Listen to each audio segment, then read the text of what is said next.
Because I think a lot of people, Jerry, I don't think they understand what's riding on this movie.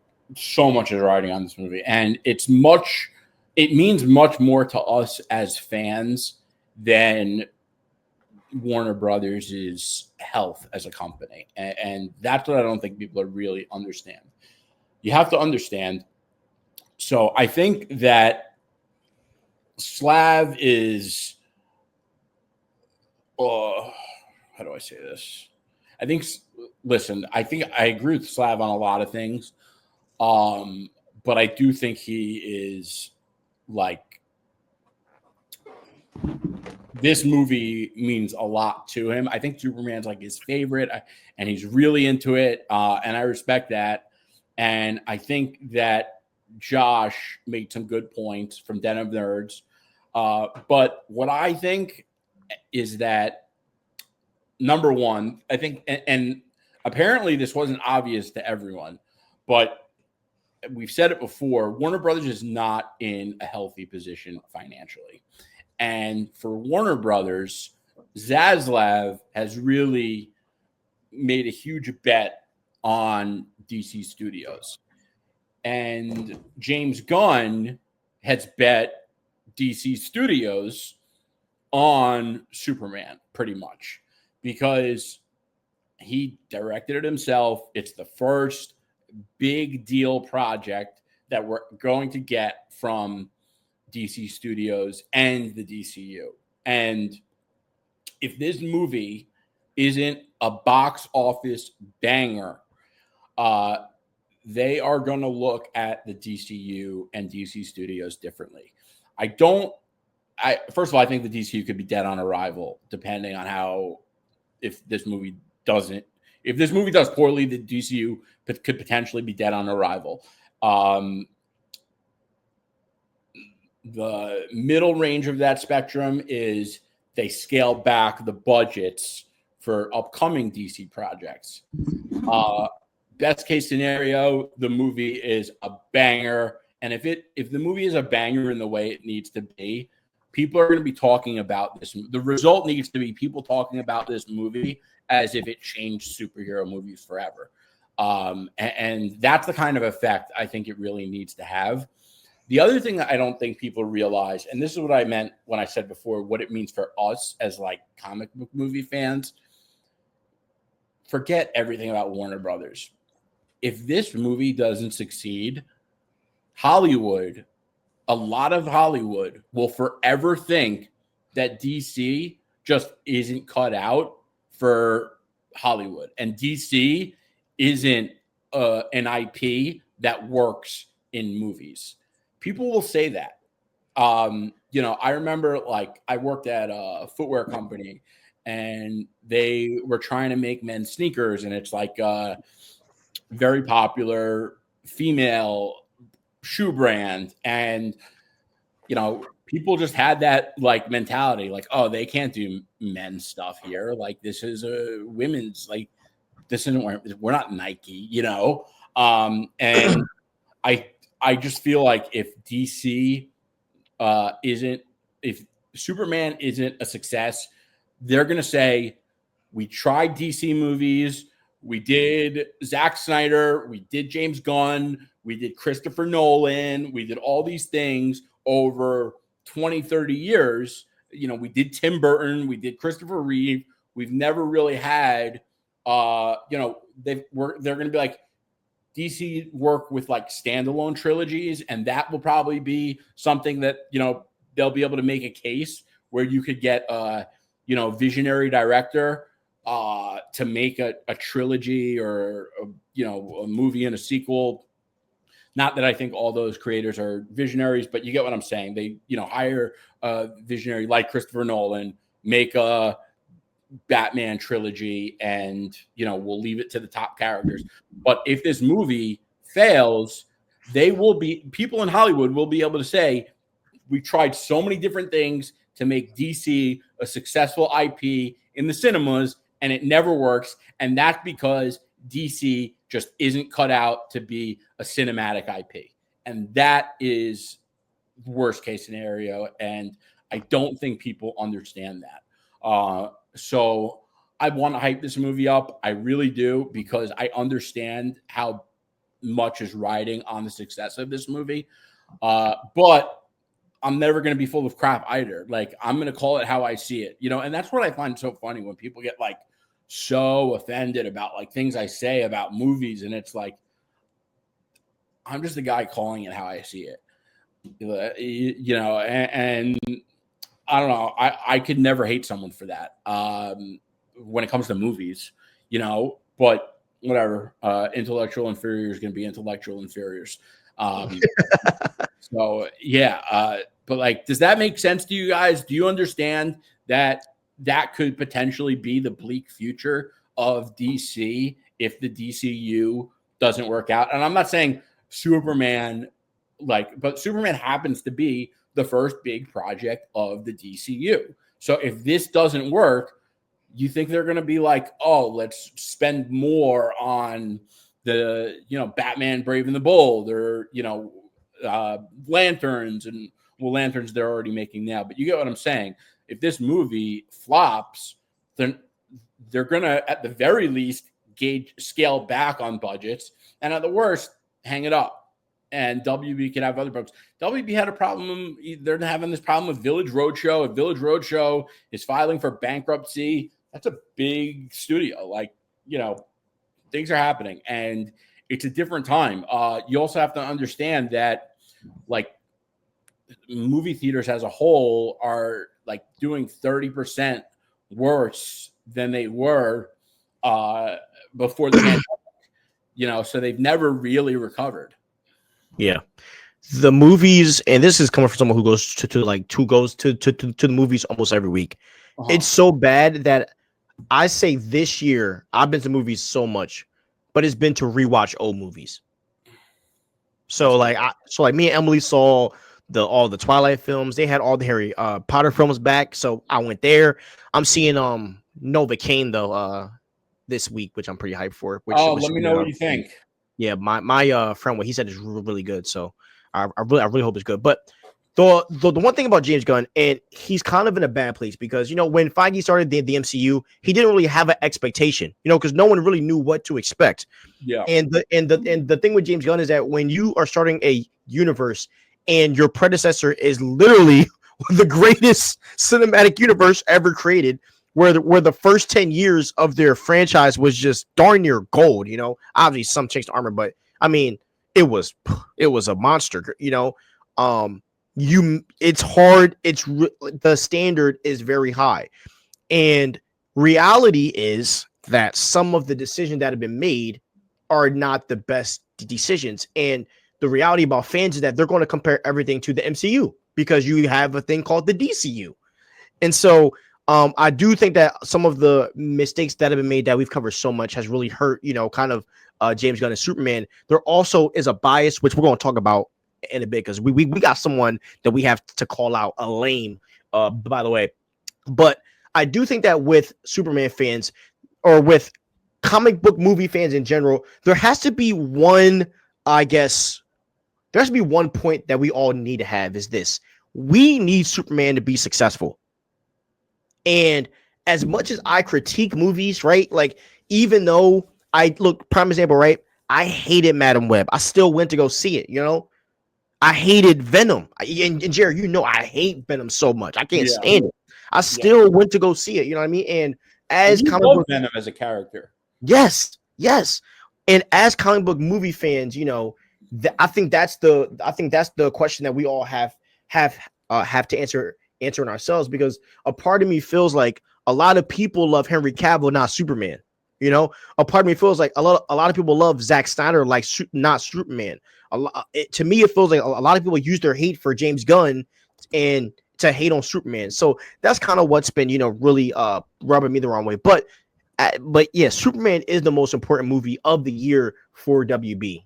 Everything is literally riding on this.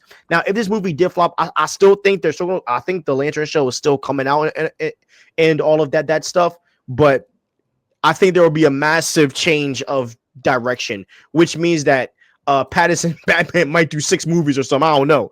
Who knows what would happen, if this movie just flops and fails. But I don't think Superman would flop or fail in general, because Superman is a universally loved character. He's one of the most popular characters in movie history. So I don't really see I where do this movie just completely just flops. I do think this movie is going to be a great movie. Yeah. You know, here's the thing. I think a lot there's a lot of bias noise online from people, and we're going to get into that, but from people that, and I know it's easy to just say Snyder Cult, and I do it when I'm referring to them, but for the purposes of what I'm saying, they are just people that are resentful towards James Gunn because James Gunn got the job they wanted Zack Snyder to get. That's all it is. And what they fail to understand is that the reasons that James Gunn got this job is because James Gunn has never taken an L with a comic book project ever. He is a creative visionary. He has created gold out of characters that nobody was asking for.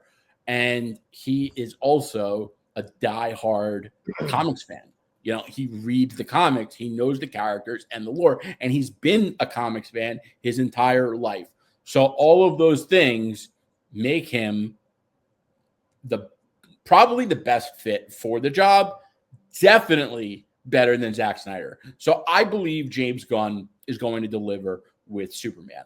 What I also think people fail to realize is, oh, well, you know, he did Suicide Squad and Guardians of the Galaxy, and, you know, those were like kind of similar. So, like, why could he do Superman?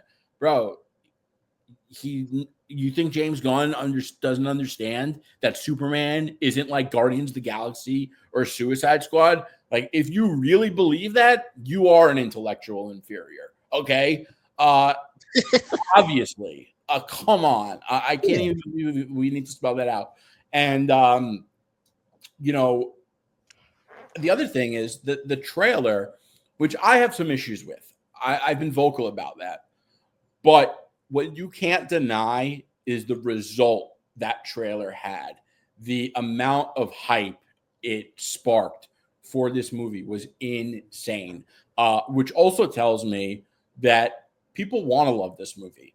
People are rooting for James Gunn. They're rooting for the Superman movie, and they really want a comic accurate Superman, and James Gunn's going to give it to them. You know, the other thing here is I think there's a lot to be said for the original title of the movie being Superman Legacy. That title to me always meant that James Gunn wanted to tell everyone that this Superman movie is going to honor Superman's heritage and his legacy and be faithful to the comics. I think it was smart that he changed it. But that message didn't go over my head, even though I think it probably went over most. Yeah. So there's this guy that I watch from time to time. His name is DDG. And like back when YouTube vlogs were like the biggest, I used to watch him all the time. You know, he used to be with girls and stuff. I thought it was cool. And he just became a rapper about like a couple years back. And what happened was a lot of people on the internet, they hate on his raps, right? And Jerry, you know how Rolling Loud is happening as we speak, right?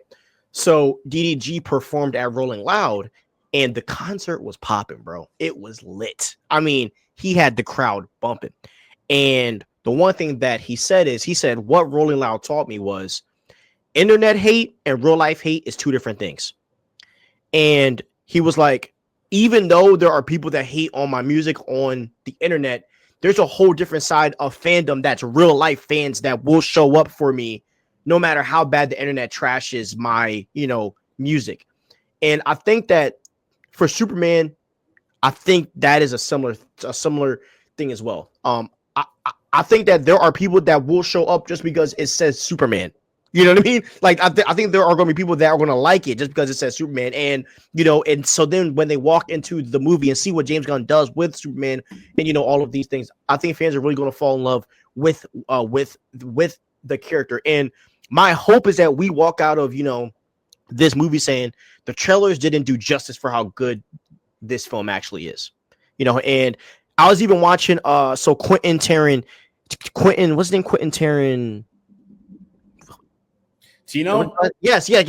So sorry. So he was talking about so he had a interview with this film geek, and he was talking about how hard it is to cut trailers, and he was saying that like his first trailer, or he was talking about when he cut the trailer for Pulp Fiction, he was saying how he had to make like multiple copies because the studio just hated them all. And so, there's He's also like, he is the kind of nuts and crazy you would expect from someone to be that level of creative, by the way. yeah. Genius. And so, and Jerry, that also opened my eyes as well, is that a lot of, and he didn't say this, but I was just looking back at trailers too, just thinking about this whole Superman thing. Sometimes the trailers aren't always going to be the best and great, and that's going to hurt some directors. But sometimes the movie is still great even if the trailers don't do everything. But Slab told me that there is going to be a full trailer where we are going to see dialogue and stuff. So that's what I'm kind of holding on to. And until we see that, that's when I'm really going to have a full opinion of everything. Josh was saying that he thinks that they are hiding that it is like Guardians of the Galaxy. And his theory is that, they didn't want to disclose the dialogue. And he's like, but at some point they're going to have to, make that clear, because this movie is going to come out and you can't have people go into a movie with completely different expectations. I don't think that's what he said word for word, but I think that was the effect of what I took from his video. I agree that they can't do that kind of bait and switch. But I don't think that this is like going to be like Guardians of the Galaxy. And if it is, I would say I'm completely wrong about James Gunn, and I shouldn't have bet on him, but I think he's going to deliver. I also think that there are a number of reasons that they could have not included dialogue in the trailer. Maybe it was too soon and they didn't know what they wanted to share about the plot. As much as I say I don't think it was a good idea, who am I to argue with the results? And that's what I think people fail to realize. Like, the results speak for themselves, and you can't argue with results. But hopefully we get more dialogue from the next trailer and we understand what the plot is going to be. The other thing that's interesting is, though, like, if they, with Josh's theory, and that's another thing I was thinking about, if that is true and they did want to hide what the movie really was, they could have took lines that weren't humorous and weren't like Guardians of the Galaxy and portrayed a movie that wasn't like that, and then had to do that later on. So I still disagree with it. But no disrespect to Josh. I love his content, and he's definitely one of the best in the game. So, but I still disagree, and I think this movie is going to be great.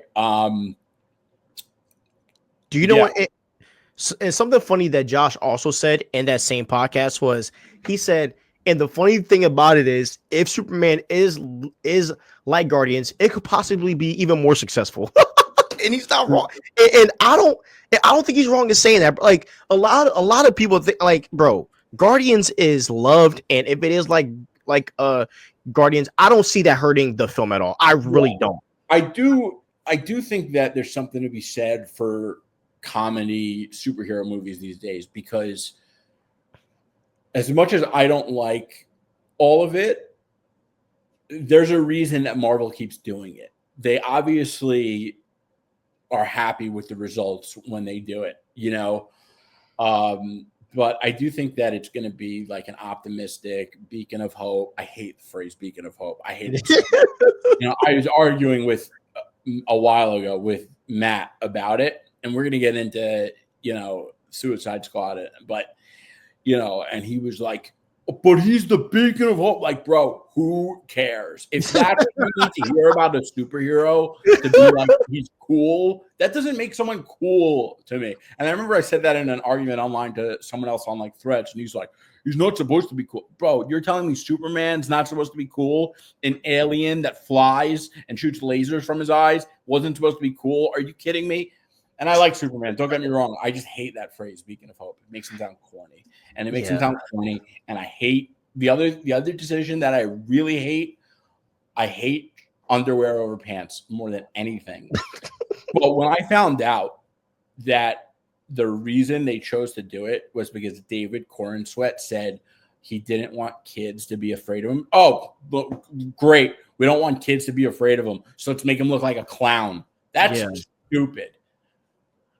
And it's like, yeah. Maybe he watched Invincible and he saw Omni-Man and got scared. I'm kidding.